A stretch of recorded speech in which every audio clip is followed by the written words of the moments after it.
I surprised my family by revealing my success during their celebration to show who's boss. My mom's fingers dug into the back of my arm as she nudged me toward the little raised platform in the private dining room, and the microphone squealed the second my dad tapped it. The room smelled like garlic bread and red wine, and that thick, sweet vanilla from the cake they'd wheeled in too early, the icing already starting to sweat under the warm lights. Everyone was half standing, half sitting. The awkward pre-toast posture, phones out, smiles ready. My brother Dean was beaming in his new suit like he'd been waiting his whole life to be the reason for a speech, and my dad had that shiny-eyed look he gets when he's about to tell a story that makes him sound like the main character. I could feel my pulse in my fingertips.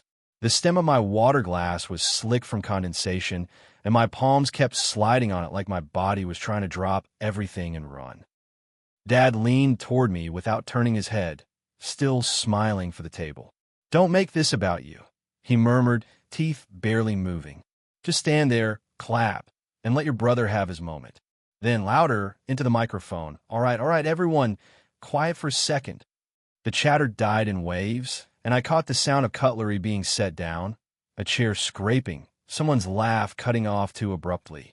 Mom's grip tightened like she was physically anchoring me.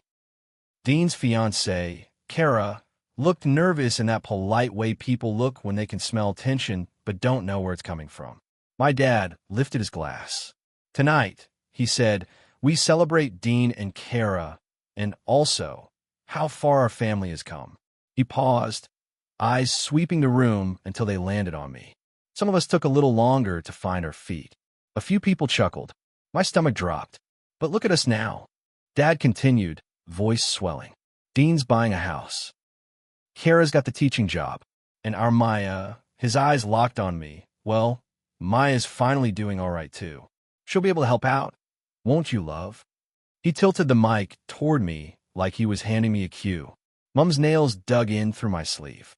The room waited. My throat went tight, that hot, prickly feeling behind my eyes starting up like it always does when I'm being cornered in public. I looked at the microphone. I looked at my dad smile. Then I inhaled, reached forward, and took the microphone out of his hand. It was a Monday afternoon 3 months earlier when I realized my family wasn't just teasing me. They were actively building a version of me that kept them comfortable. I was at my desk at work, trying to untangle a shipping backlog, when my phone buzzed with a message from a coworker I'm friendly with. "Is it your dad in Bay 4? He's telling everyone his daughter works in admin and can't handle pressure, lol." I stared at it, so long the words blurred. My mouth went dry. My dad had started working in my company, Hartwell Logistics, about a year earlier after a redundancy from his old job. I'd helped him with his resume and coach him through the interview, but I'd done it quietly because my dad hates feeling like he owes anyone, especially me. He told everyone he got himself back on his feet and left out the part where I'd sat on my lounge room floor with a laptop, rewriting his bullet points while he complained about these woke HR people. The thing is, my job wasn't admin. It hadn't been for years. I started on the ground like everyone else, then moved into planning, then operations. I did night courses while working full-time. I said yes to the ugly projects nobody wanted, the ones with no glory and lots of blame. I ate lunch at my desk so I could fix things faster. I learned to talk to executives without apologizing for taking up air. And then, quietly, I climbed. Not viral success or millionaire overnight, just the slow, relentless kind that costs you weekends and sleep and the ability to fully relax even when you're not at work. A month before that text, I'd accepted a promotion, regional operations manager. It meant I now oversaw multiple sites, budgets, performance targets. It meant people stopped calling me Maya from planning and started calling me Maya in a tone that made me sit up straighter. It also meant, whether I liked it or not, I was technically in the same chain of command as my dad. I hadn't told my family about the promotion. Not properly. I'd said, casually, I got a new role, and Mom had gone, "Oh, good," like I'd told her I tried a new shampoo. Dad had grunted something about work being work. Dean had said, "Nice," then immediately asked if I could help him run the numbers on a home loan. I learned the hard way that in my family, good news is only interesting if it can be turned into a resource. So I kept things vague. I kept my head down. I let them keep thinking I was finally doing all right. It was easier than watching their eyes change into calculators. Then that coworker message came in, and something in me snapped. Not into rage, but into this cold, clear awareness that my dad wasn't just making jokes. He was managing the narrative. He was making sure everyone saw me as the flaky one, the late bloomer, the kid who needed guidance so that he could still be the authority figure even when I'd outgrown his version of me. That night, I drove to my parents' place to pick up something Mom had accidentally kept, my passport, because she insists on keeping copies of everyone's documents for safety.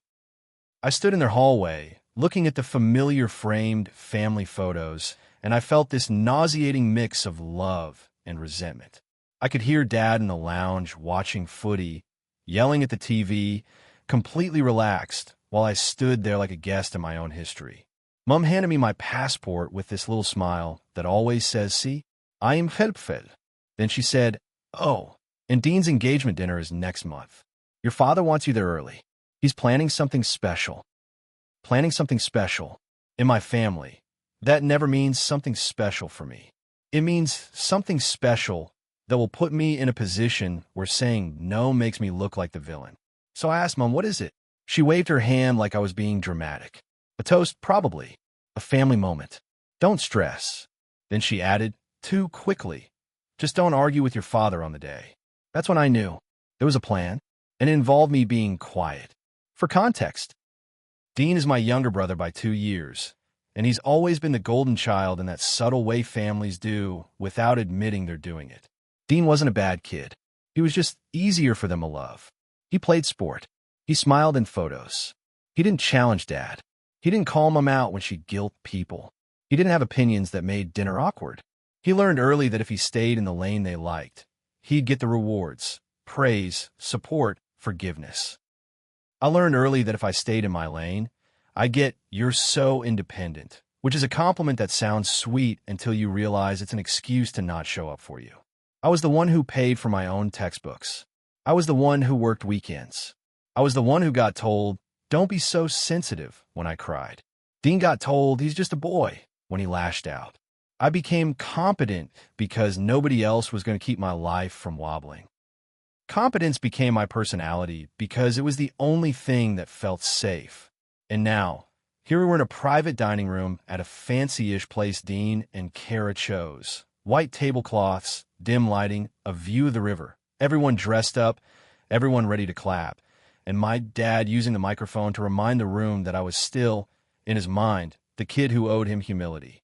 Back in the moment, with the microphone in my hand, I could hear my own breathing through the speakers. That's how close it was. My dad's smile faltered, just a fraction. Mom's grip on my arm loosened, like she was suddenly unsure whether holding me would make her look complicit. Dean's grin froze. Kara's eyes widened. I forced my fingers to stop trembling by tightening them around the mic. "Hi," I said, and my voice sounded calm, which was almost funny given my heart was trying to kick my ribs out. I wasn't planning to speak tonight. This is Dean and Kara's celebration, and they deserve to have it without drama. A few people shifted in their chairs. Dad jaw flexed. But Dad just asked me, in front of everyone, if I'll help out. So I want to clear something up before that becomes another cute little family joke.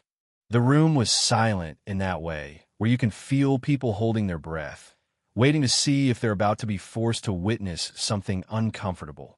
Someone's glass clinked lightly against a plate. Kara swallowed hard. I looked at Dean. "Dean, I'm genuinely happy for you," I said. "I am. Buying a house is huge." Dean's shoulders dropped a touch, like he expected me to attack. "And Kara, welcome to whatever this circus is."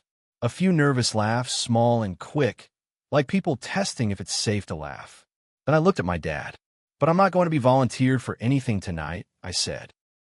"I'm not going to be pressured into funding someone else's life, because it makes Dad feel powerful to put me on the spot." Mom sucked in a sharp breath. Dad's face went red. "Maya," he started warning. I continued anyway, because the more he tried to control me, the steadier I felt like my spine was finally doing its job. "I also need to correct something," I said, letting my eyes scan the room.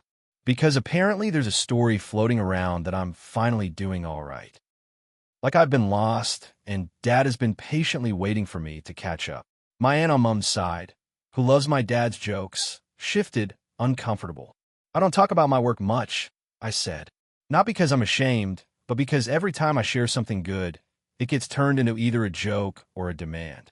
Dean looked down at his napkin. Kara's cheeks flushed.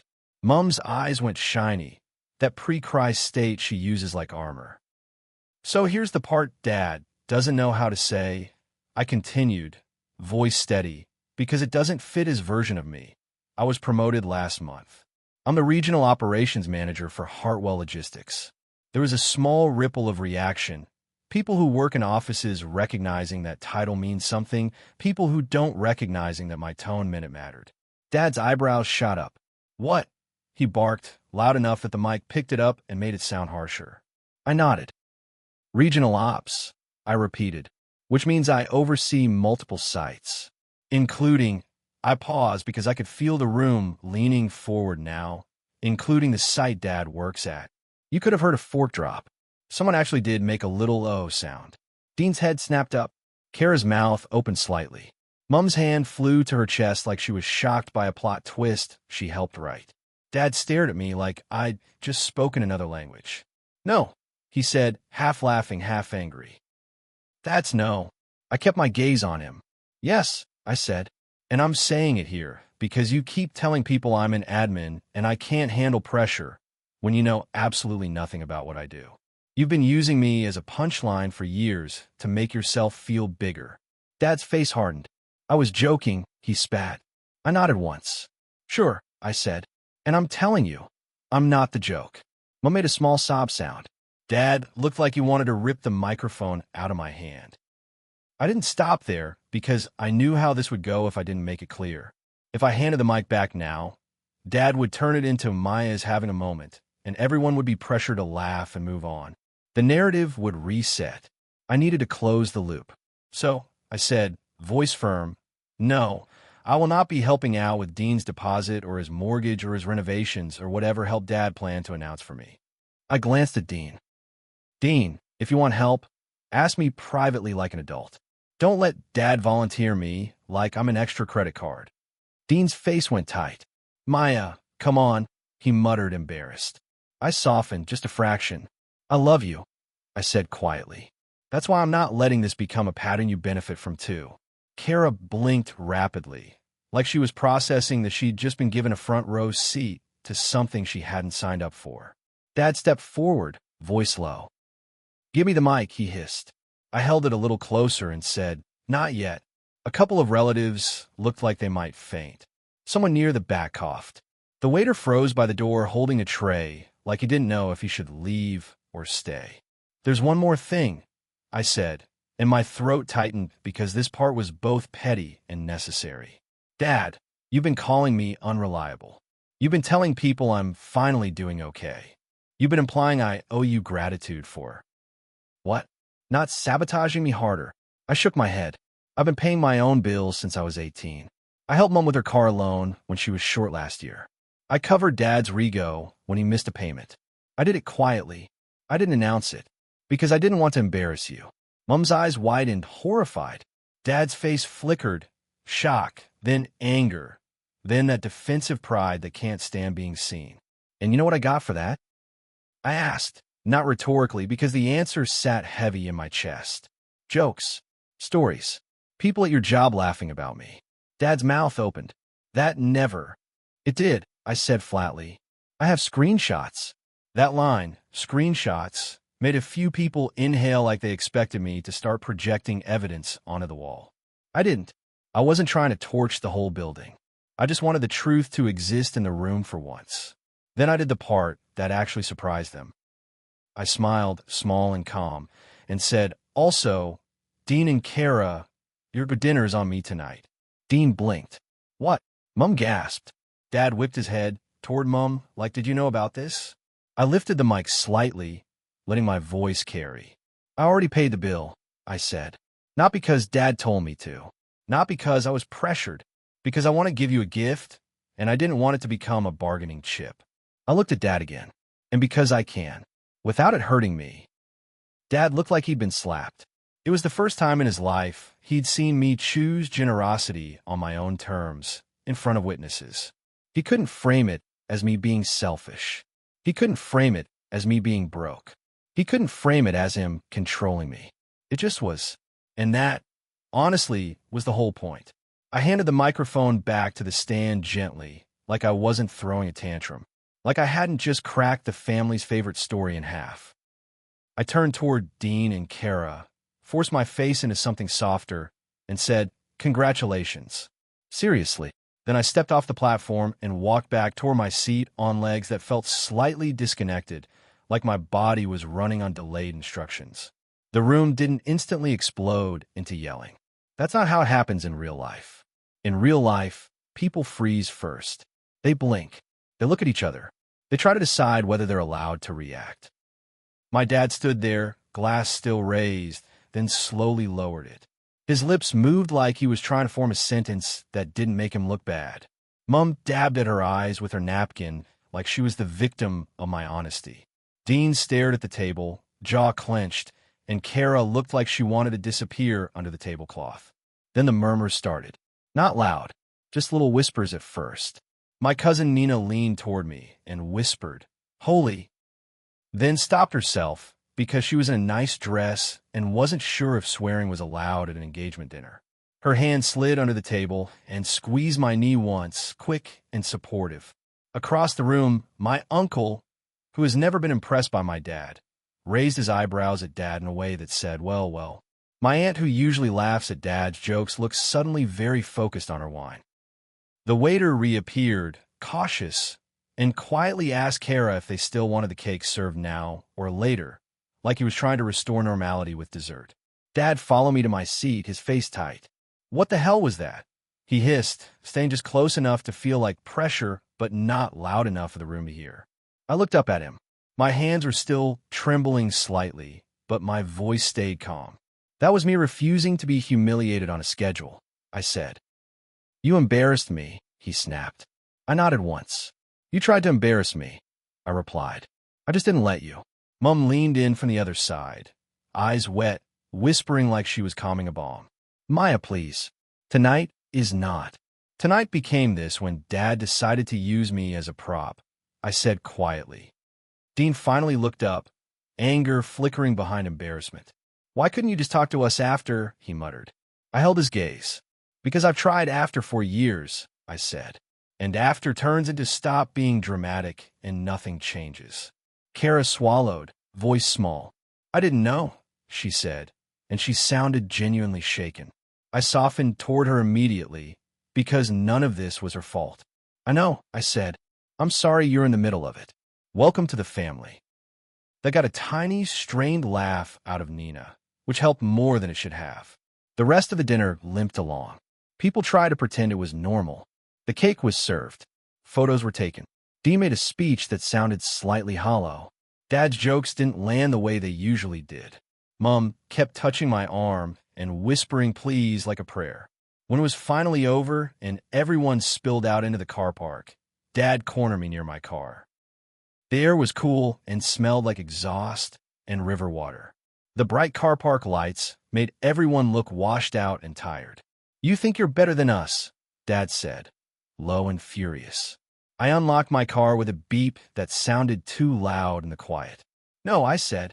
"I think you don't get to rewrite my life to make yourself feel powerful." Mom appeared behind him, voice trembling. "Your father is under a lot of stress." "I'm under stress too," I said. "I just don't use it as an excuse to humiliate people." Dad pointed a finger at me. "At work," he spat. "You don't pull rank on me." I held his gaze. "I haven't," I said, "and I won't. I've kept it professional. But you don't get to go into my workplace and talk about me like I'm incompetent. You don't get to sabotage me in front of people I work with." His face flickered because that was the thing. He hadn't expected me to know. He hadn't expected the walls he built to have windows. Mom started crying quietly. Dad's jaw clenched. "I'm not fighting with you in a car park," I said, sliding into my car. "But things are different now. I'm not your punchline, and I'm not your wallet." Then I closed the door, started the engine, and drove away with my hands, shaking so hard I had to grip the wheel like it was the only solid thing in the world. The next day, the messages came. Dean texted, "Kara is upset. She thinks you hate her. Also, Dad is losing it." Mom texted paragraphs. "You didn't have to do that in front of everyone. We are family. People will talk. Your father is humiliated. Please apologize." Dad left a voicemail. "You think you can disrespect me and still call yourself my daughter? Don't bother coming around until you learn your place." That voicemail hit me like a punch, not because it was new, but because it was so honest. Learn your place. That's what all of it had always been about.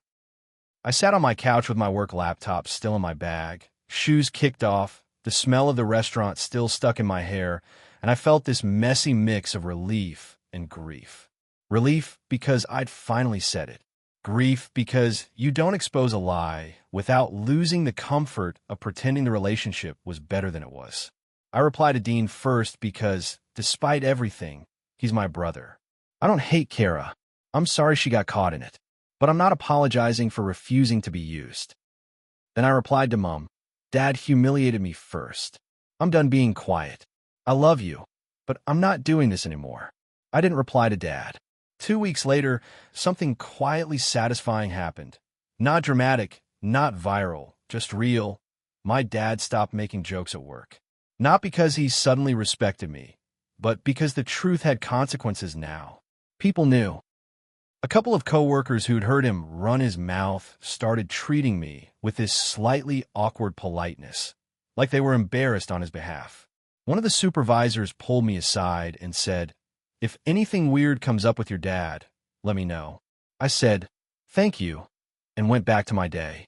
At home, Mom tried to smooth it over the way she always does, calling, crying, asking me to be the bigger person. I told her, gently but firmly, that being the bigger person had turned me into a doormat. She didn't like it. She also didn't have a better argument. Dean came over one evening without Kara, sat on my balcony with a beer, and stared out at the street like he was trying to find words on the pavement. "Dad said you're power tripping," he muttered. I laughed once tired. "Dad calls it a power trip when I don't hand him power," I said. Dean rubbed his face. "I didn't know he was going to do that," he admitted. "You knew he was going to ask?" I said, and my voice stayed calm because I wasn't trying to win. I was trying to be accurate. "You might not have known he'd do it on microphone, but you knew the hell conversation was coming." Dean's shoulders slumped. "Yeah," he said quietly. "I did." We sat there for a minute with the city, noise below us, cars, distant sirens, someone's dog barking like it had a grudge. Dean finally said, "I'm sorry." It wasn't a magical fix, but it was something. It was the first time he'd admitted he'd benefited from the family dynamic instead of pretending it wasn't real. As for Dad, he didn't apologize. Not properly. He sent a text a month later that said, "Your mother misses you. Not I miss you. No, I'm sorry." Just a sideways message meant to pull me back into the old role. Responsible, guilty, pliable. I read it, felt the familiar tug in my chest, and then I put my phone down and went back to folding laundry. That's what growth looked like for me. Not dramatic speeches every week, not constant confrontation, just choosing over and over not to crawl back into the box they built for me. And the weirdest part? The night at the engagement dinner wasn't actually about showing off my success. It wasn't even about proving I was boss. It was about refusing to let my family keep deciding who I was out loud while I swallowed it silently. I paid for the dinner because I wanted to. I revealed my job title because I had to. And I drew the line in front of everyone because my family only respects boundaries when witnesses exist. So yeah, I surprised them. Dad didn't get his little public leverage moment. Mom didn't get to cry her way into me apologizing. Dean didn't get a free financial safety net dressed up as family support. And for the first time in my life, I walked out of a family celebration not feeling smaller, not feeling ashamed, not feeling like I'd failed some invisible test. Just steady, like I'd finally taken my own name back.